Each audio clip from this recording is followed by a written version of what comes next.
All right. Hello. Happy Friday to everybody on this fun Friday in January. We're glad that you can make it. Today is going to be a little different webinar. We're going to be looking at service, and it's a lot less theory and a lot more in RB sort of stuff, just so that you can get your minds ready for that. We're going to be almost exclusively working within the program because we are going to be taking very high level looks at different elements of the service and scheduling systems today. And then we'll go into details on some of those in just a little bit. I hope that everybody has had a happy new year and you are rolling on 2025 good and getting ready for your season. It's going to be March before we know it. And well, time does fly at this time of the year.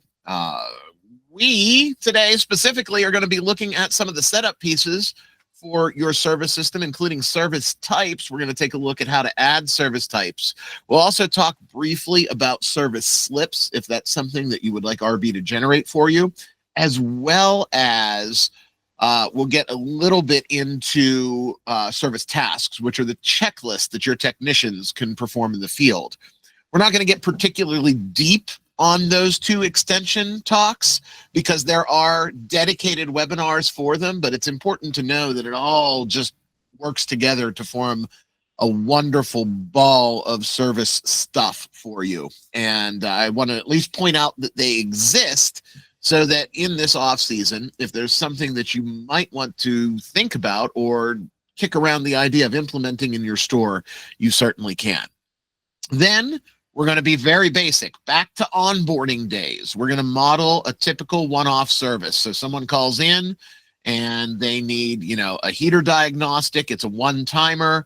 How can we set that up? What are some typical variants that we see across the industry for implementing that in RB? And what are some best practices there? We're also going to take a very basic look at revolving service. There is a dedicated webinar for all of these things, right? Today is sort of just a hodgepodge of the best practices that you can use for service with very specific details. So we're going to look at revolving service, and we're going to look at it from the perspective of what do I need to do to get ready for next season for all of these folks that are on my books. I know folks have everyone from weekly services to bi-weeklies to openings and closings in revolving service, and we want to make sure that as you go through in your off season and audit these things, you're making the best changes possible. And then last but not least, we're going to look at just management of the schedule. And some things have deeply changed in the scheduler since a lot of you onboarded. If you are an old timer with RB, you've been here and you've been using RB in your business for a long time, you've been with us through a lot of changes. And sometimes some of those fall through the cracks. So little quality of life things that have been added to the schedule and scheduler interface we're going to take a look at. Time permitted, we'll go into some associated reports as well. But that is our sort of plan for today. Before we dig into everything, I want to remind you of your resources this off season and when you're in the weeds in peak on season, because we have revised our support channels for you. And I think that they're a lot better now as far as keeping you in the know and understanding how and where you can get support. Of course, if there is a training sort of thing, teach me, how can I do this sort of question, email me, or check out Customer Portal. If you haven't been there yet, an all-in-one solution for both your documents to get around and how to do stuff in RB, to archives of this and other modern webinars, to our quick tips and our skill builder videos, as well as the traditional step-by-step annotated instructions for how to do things in RB. And you can get that by going to the help menu in RB and just clicking the online help files button. But it's even better. That environment has been expanded. And now we have a full-fledged two-way ticketing system. So instead of it just being a closed system for us internally, it is now an open system for you, and you can create an account in that system and directly create a trouble ticket if you need something. So no more calling in. Well, you can still call in. In fact, we encourage you to call in. But if you want to directly initiate a chat, you can do it from the customer portal now. You can even go into your tickets and create a ticket, and a technician will reach out to you exactly the same as if you had called in. This is good because it's just another avenue of support for you to use, and we want you to do that. Plus, when your ticket does get resolved, you'll have a history of all of the issues that you might have needed to touch base with the technicians on, what their resolution was, and how to move forward. And we definitely want to encourage you not only to call 866-224-7225 when you need help, but if you are more of a chatter or more of a let's take care of as much as we can without me picking up the phone sort of person, there are more options for you there. So definitely check that out. All right. That is it for the front end. We, as I said, are going to hop directly into RB now and take a look at these items, starting with, before we tackle the actual process, we want to verify, and there's no time like now in your softer season to make sure that you have things set up the way that you want to have them set up. And I'm starting in our tools menu right here in the upper right-hand corner of RB. So I go to tools and I'm going into company setup. And again, some of you might not have touched company setup for years. And I'll holler at you because you should probably go in there at least once or twice a year just to make sure everything still is applicable. But I get it. It sometimes doesn't happen. In your company setup, there is the scheduling information tab. And this is where we are going to focus today, because this is where, from a scheduling standpoint, all of the framework needs to be built out. What you can alter is if you want to extend your scheduling day, you can do that. There is this box of time division.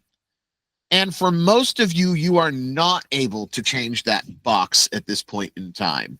You shouldn't really need to beyond your initial setup. And if you ever do, you'll call in and have a chat with us, because changing this box once you have been up and running and established creates a lot of manual process for you. So you don't want to touch that time division box, but you can always feel free to switch out your start and end of day. Of course, you can add your teams or your technicians in this upper section. And if you want to group them for logistics purposes, you can create groups for them here. But we're really going to focus down here in the service type window. This is where we add, subtract, or inactivate different service types that our RB can assign. When you think of service types, think of them as the blocks that go on the calendar, because quite literally that's what they are. And I have seen companies set up from very general, and I skew towards the general just because I want as much information as necessary, but not too much to bog down my system. That doesn't mean that this is correct or incorrect.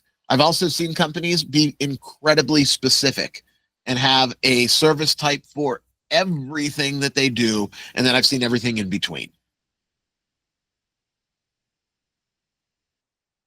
Again, there's not, the way that is best is what's going to work best for your business with this one. How specific do you need to be? Again, the two reasons that you might need to get more specific are if you're going to use service slips that are specific to that type of service that you want your technicians to have access to, or if you want a more robust schedule. The other side of this coin is the more options you have, for lack of a better term, the more cluttered your service type choices are. And when we have more choices, we still have the human element. More choices mean more margin for error. So I always encourage folks on the front end, when they think about their service types, to be as generic as possible while being as specific as necessary. And they say, Ryan, you're double speaking, and I am. You have to find the balance for your company.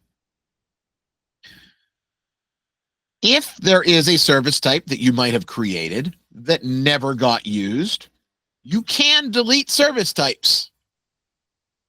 You can click on the little box next to the service type and press the delete key on your keyboard. This is a silent command in RB, right? It's not publicized. It doesn't say we can delete.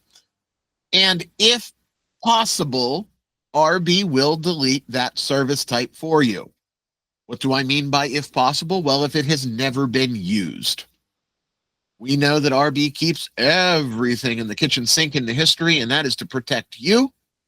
If you've used a service type, we can't make it entirely go away, but we can inactivate it like everything else. And you can see I pressed the delete key on my keyboard, and RB is hollering at me. It's saying this has already been used, and I cannot delete it, but would you like to inactivate it? And I will say yes, and it will place the handy dandy inactive check mark in my checkbox.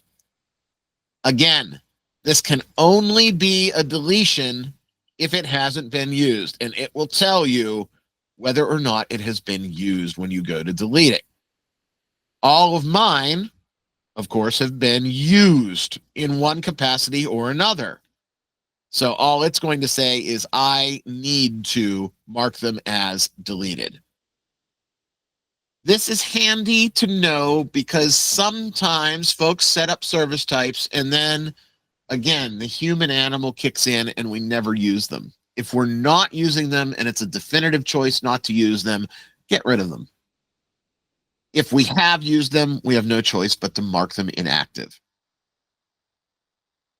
When you establish that service type, remember it's a block on the calendar and it is not set up in hours or minutes. It's set up in units of time. And this directly refers to that which cannot be touched, the time division. So my time division is set at 30 minutes. 1 unit of time is 30 minutes. So if I'm creating a service that is 90 minutes, it is 3 units of time.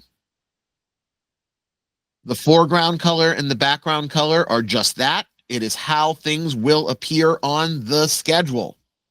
So if I want a background of yellow for my deliveries, I double click the background color and I use the color picker.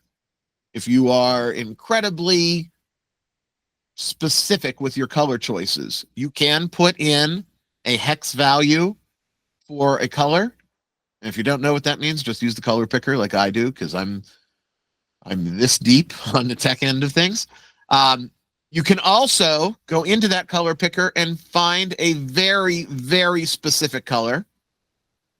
So if one of our choices aren't here, you can define a custom color by picking it from what I call the Skittle chooser and find the color that matches what you're looking for. And now we have a highly specific color for that service. What that service looks like as far as colors is always going to display up at the top. So you can see exactly what those blocks are going to look like on your schedule by looking up in the preview window. Last but not least, there is this file name business. And this is where you can attach a Word document that may or may not have mail merge fields in to be customized for your customer and by the transaction to be easily printed from the schedule. So if you want your technicians to have full service slips, you can upload your document to your server, manipulate it from within RB to customize it, and then have it linked to a service type. This makes it easy to print said document from the schedule. And that's as deep as we're going to go with this today, because again, there is a full webinar just on these documents. But if you want a checklist, if you want a service slip, if you want a handout for your customer, this is where you would link it to that specific service type. So that's the core that we have to think about. Are we happy with the service type setup that we have? If everything is running good and you are making money, Ryan is not telling you to change anything. But if you want to make some tweaks, if you want to have a little specific sheet or maybe rename your service types or get a little more detailed or perhaps a little less detailed, this is the area of the program where you're going to do that. I'm going to exit this, and we're going to continue on our journey today with our refresher of ring, ring. I've got a customer calling on the phone, and they want a service that's a one-timer.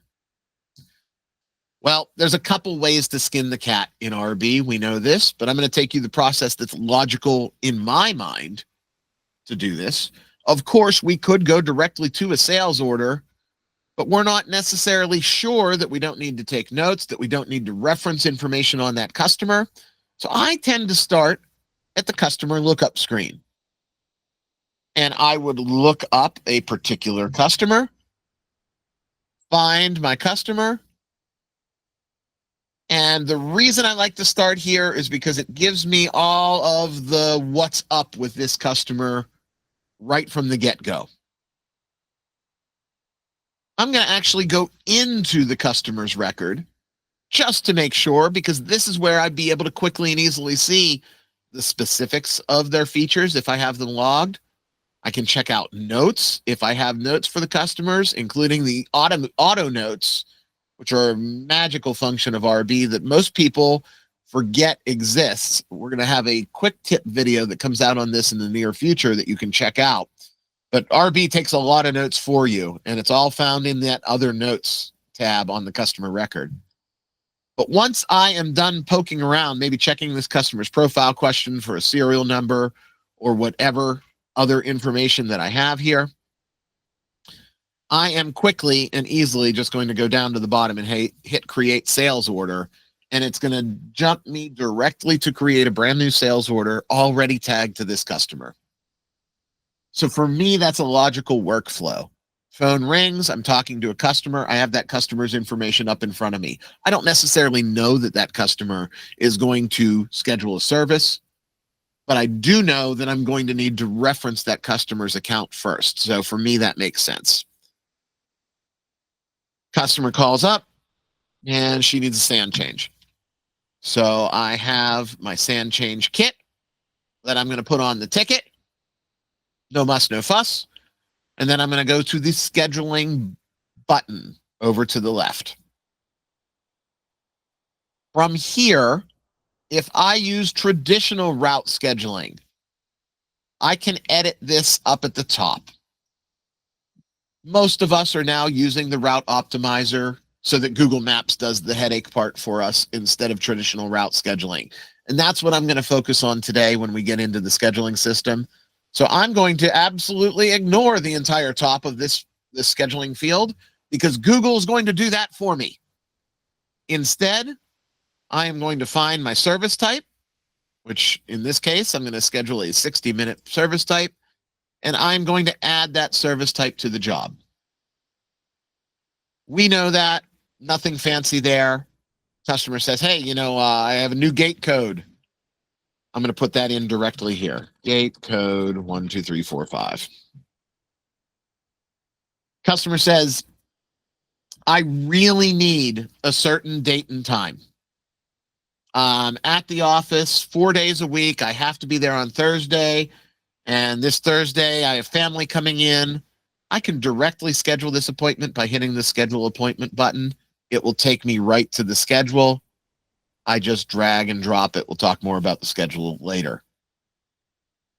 I can leave it up here untouched, and it'll just be waiting for me in the holding bin or waiting for my scheduling manager at the holding bin. Once this is done, I quit. And the key here is I need to have the service attached here, and that is one block. So if I need 2 different techs with 2 different schedules to go to this job, I'm putting 2 services on this ticket so that I can drag one to Jim and one to Jane. Regardless, when I'm done, I would take a deposit, do whatever, save my sales order, and it is now waiting for me in scheduling. So from front to back, I looked up the customer in the customer record. I used those new quick buttons down at the bottom to go directly to the sales order. It auto-populates my sales order. I fill out my sales order as I normally would, and I add the scheduling piece to it. Now it's on the schedule and ready to go. So that's a one-off workflow. Is it a recommended one? If it works for you, sure. If you prefer to go to the sales order and work from the sales order first, there's nothing wrong with that. In our off seasons, we're also probably taking a look at our customers that are on a scheduled service, a revolving service. And revolving service, by default, is always going to show you everybody that's on the books. We're not locked in to what we set up for that customer when we first started. We are always able to go in to a customer and take care of a service. And I picked this customer intentionally because someone made an uh-oh in my store. Someone set a delivery as a revolving service. I don't know who that someone is, but they need to have a talking to. I want to make that go away.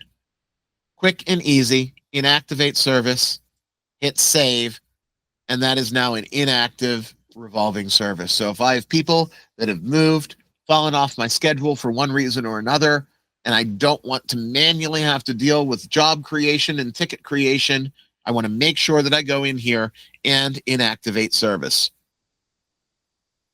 If I have services that had a set end date and expired, I can click show expired services. And if I have any of those customers that need to be renewed, I would pick them from a list and now hit the renew service button. Previously, you had to go in and unexpire them. There's now a button that'll let you do this.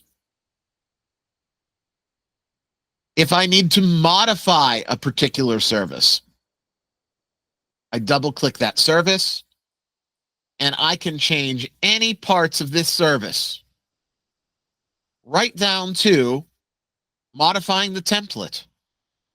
So my fuel surcharge this year went up to $10.50. I'm going to modify that template and hit save.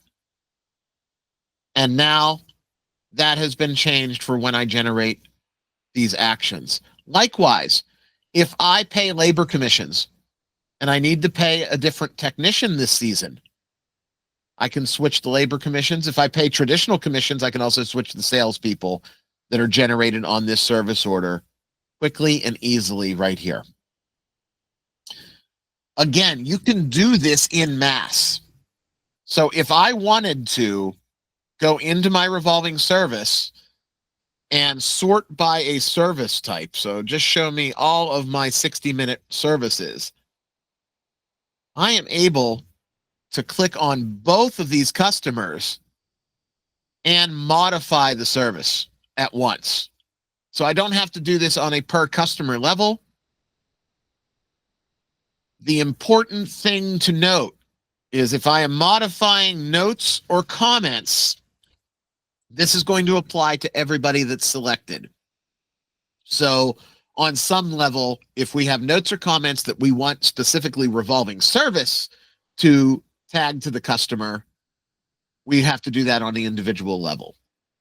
If you have service notes that your technicians have put in or that you have put in on the sales order, those do not apply through revolving service and they'll be preserved. So just some food for thought. When it comes time to running your service, we all know how to do that. We're going to create revolving service, and I'm going to remind those of you that are monthlies, please, please, please do not run more than 1 month in advance. In the event that something changes, there is a one-button solution to create services. I can select all and hit create, and RB will warn me that it's going to make these services, and it's going to go out and do all of these things and send things to AR and generate sales orders.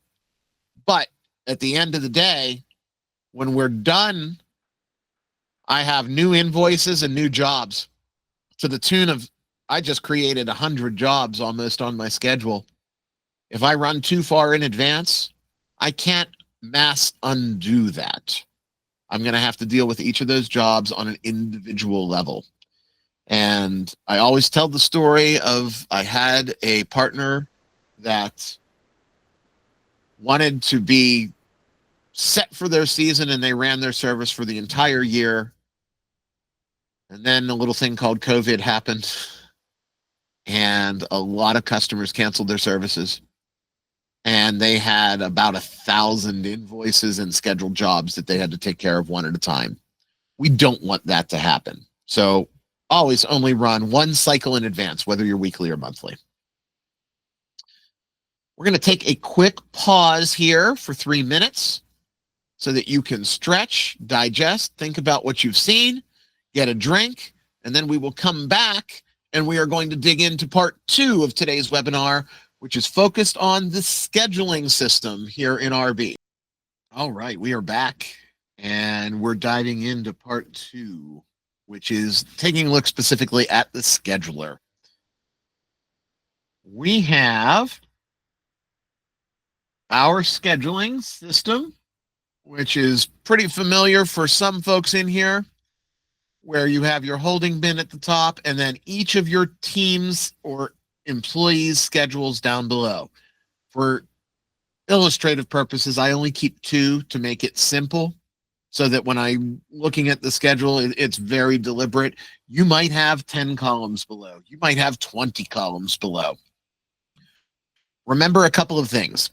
We can quickly and easily look at a team in a bird's eye view for the week just by switching the views down below, and you can display by either the customer name or the different service type, or if you are scheduling this out by location by hand, you can have it sort by the city that the job is found in. I keep mine on customer.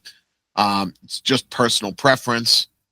And I tend to prefer to work within the team daily view, just because looking at things, while it's great to look at your week in total, when we're actually working with the different orders that are there for the day, we want to make sure that we are zoomed in and focused on the task at hand.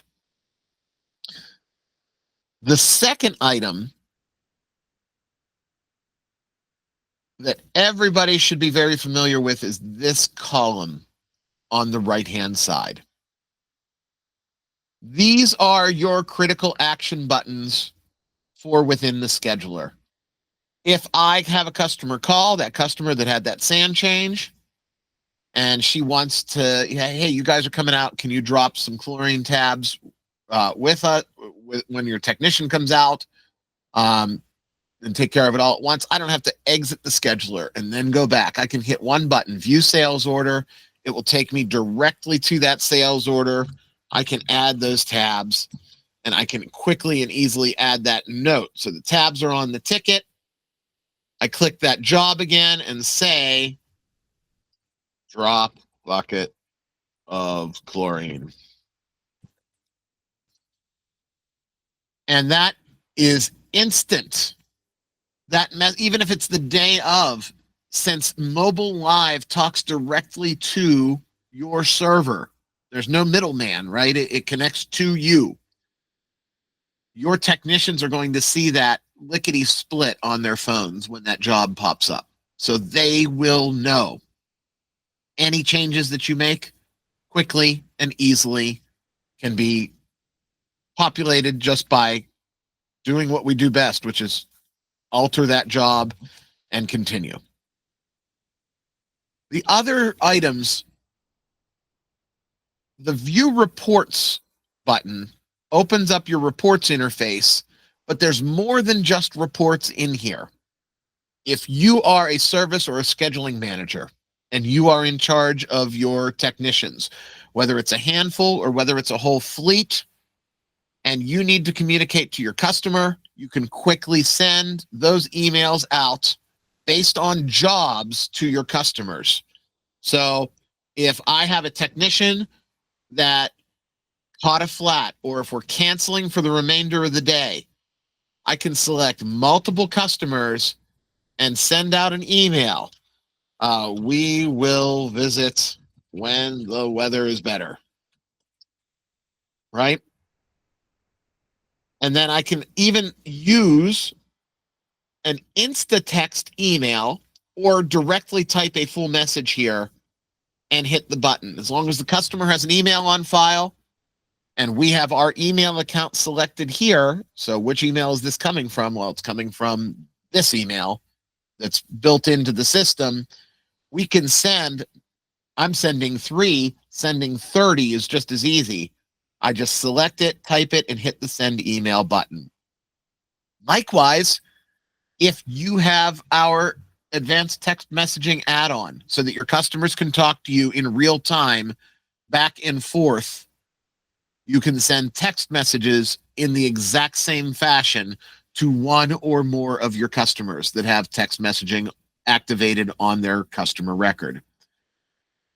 Same process. Select, type out, or use a preset message, and select the texting account that's going to be sending it. Most of you have one. Some of you have multiple texting accounts because you want one for retail, one for service. However you have it set up, that will work here as well. If a text message comes in and I am a scheduling or service manager, I do want to call your attention up here to the top. You're going to always have a readout of text messages that are inbound and unread.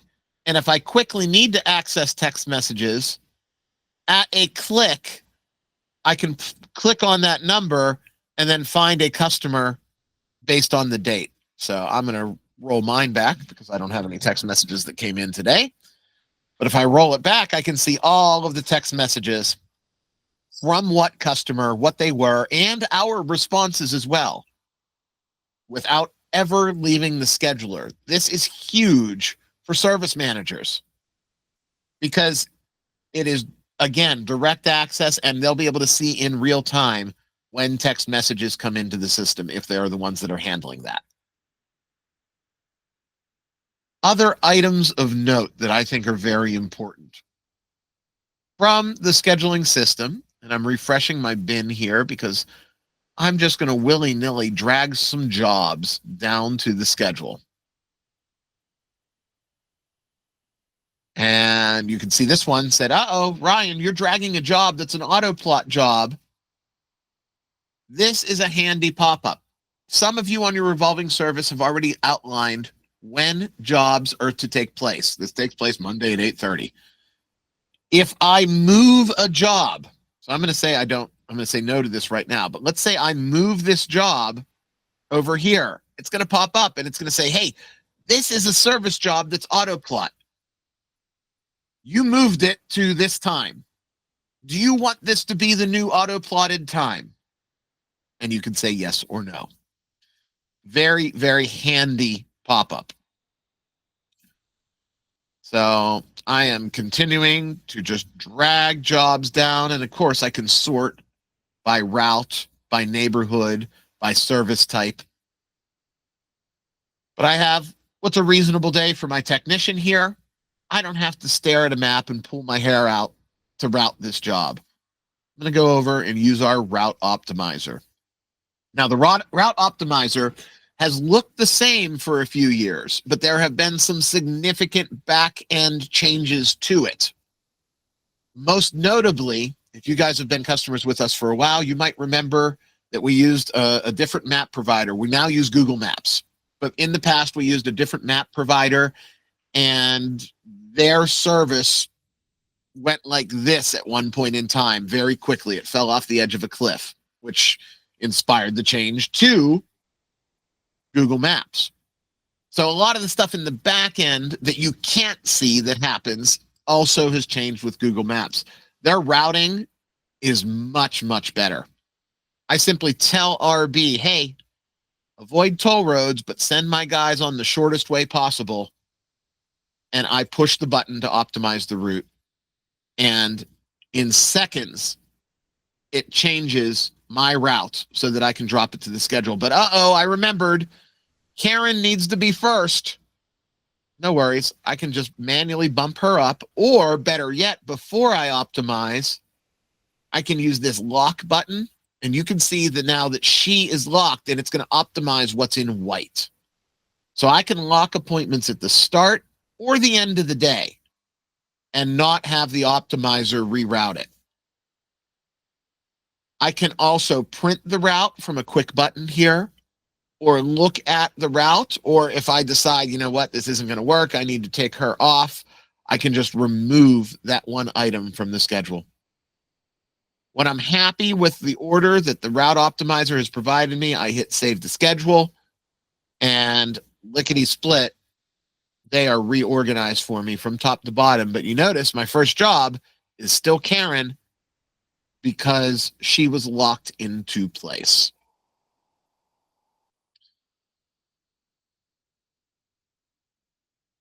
Other things that are important to note. I get this question sometimes when managing the schedule. Ryan, I'm in a jam. I'm in a hurry. I need to create a very quick job. I don't have time to go and do a sales order. My first answer is really go take the minute and do the sales order. But they said, no, I need a block on the schedule for that. We can very quickly and easily pick a block on the schedule, and we can type in whatever we want down here.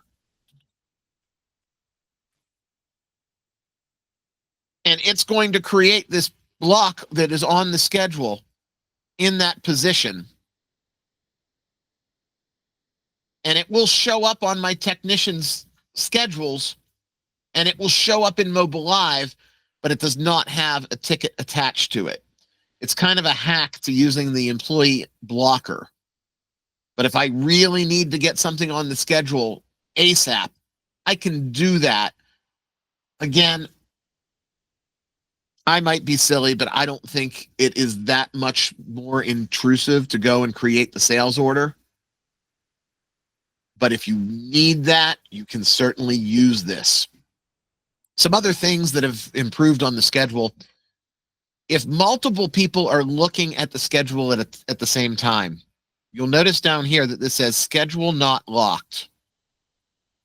That means that I can move it. But as I pick it up and move it, and I'm not going to drop it, so look in that same place that I pointed before, you can see transaction blah, blah, blah is locked by trainer number 1. That's so that nobody else can move or alter a job while you are actively working on it in a job. And it will always tell you. And if someone opens a job or opens a ticket and has it locked, you know who to holler at if they leave it open for half an hour and you need to get in there. That's an important update that we've had before. Likewise, some of you haven't been into the weeds on scheduling for a long time. The schedule is now fully drag and drop. If this needs to be on someone else's schedule, I can just pop it over. If they scheduled it for half an hour, but it should have been an hour and a half, I can just expand it. So it's much, much more user-friendly. Our last stop today, I'm going to go back into the reports section. Of course, you have the same tools that you always had. I'm going to roll mine back a few days. But I am going to call your attention to a report that a lot of people don't know exists, and that is the Mobile Live Schedule Review Report.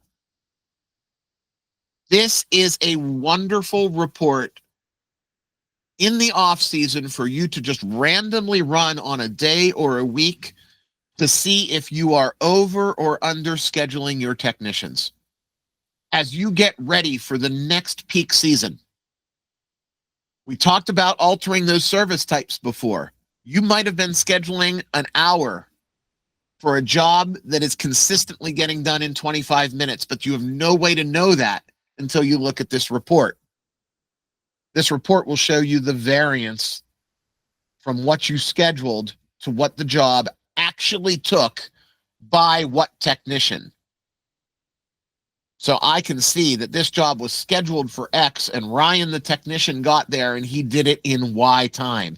And if I am consistently scheduling an hour and it is regularly getting done in 20 minutes, I need to seriously think about changing that block to be a half an hour block to maximize those time. And this uses the actual checked in time that your technicians have been checked into a job through Mobile Live.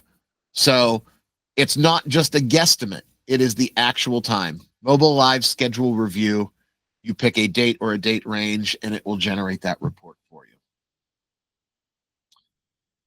Our final stop, I'm going to actually show you through Mobile Live.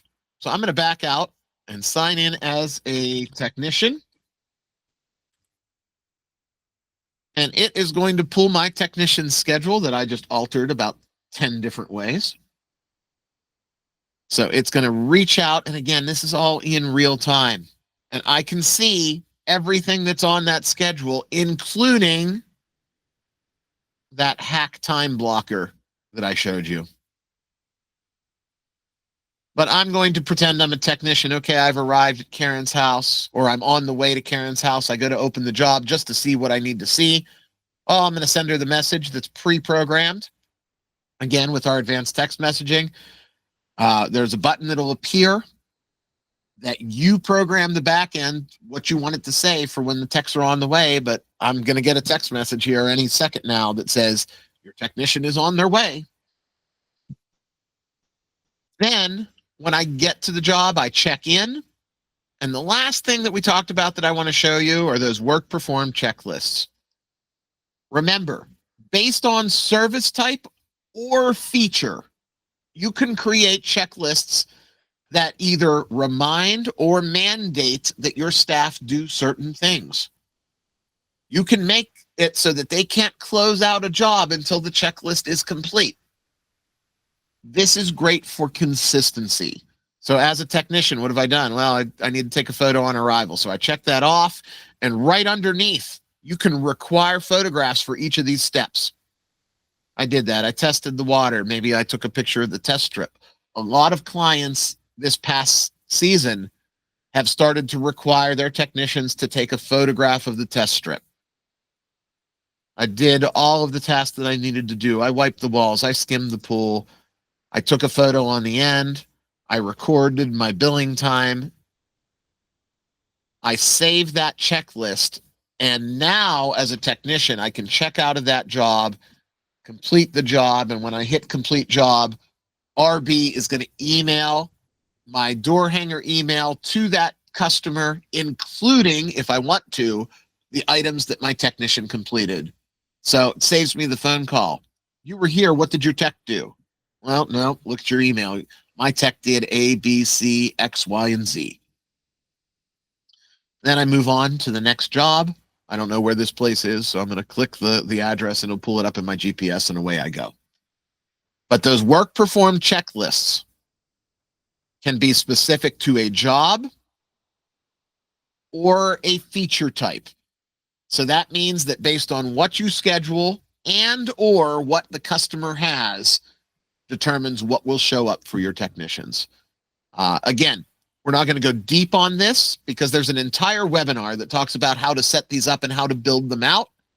You can check that out in the archives in that new customer portal that I talked about. See, we're full circle now. I'm going to exit out of this. And I am going to switch back so that we can say our farewells to folks that don't have any questions and the folks watching on the recording. Thanks for joining us. We'll see you next month for our next webinar. If you have questions, stay put. We're going to answer those in just about 1 minute. But for everybody else, bye-bye.